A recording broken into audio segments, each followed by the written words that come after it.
अहिल्यानगर महानगरपालिका सार्वत्रिक निवडणुकीच्या प्रचाराची सांगता काल संपलेले आहे। त्यानंतर आता प्रशासनाकडून जे आहे उद्याच्या मतदानाची तयारी सुरू झालेली आहे।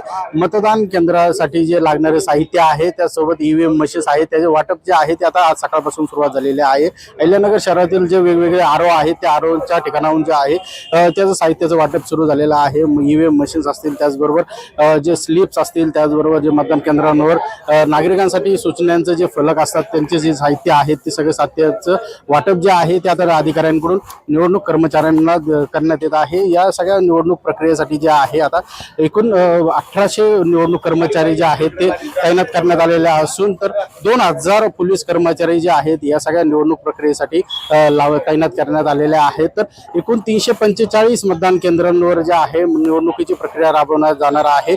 अहिल्यानगर महानगरपालिकेतील 17 प्रभागांमधील 63 जागांसाठी उद्याची निवडणूक प्रक्रिया पार पडत आहे। 38 जागा एकूण आहेत त्यापैकी 5 जागा ज्या आहेत त्या बिनविरोध झालेल्या आहेत।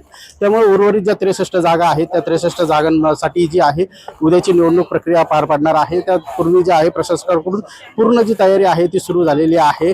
यासोबतच जे आता सध्या पाहू शकता की या सगळ्या प्रक्रियेमध्ये आता अधिकारी असतील कर्मचारी आहेत ते आपलं साहित्य जे आहे ते आपल्या ताब्यात घेऊन मतदान केंद्राकडे रवाना होत असल्याचं पाहायला मिळत आहे। गिरीश रासकर, जय महाराष्ट्र न्यूज, अहिल्यानगर।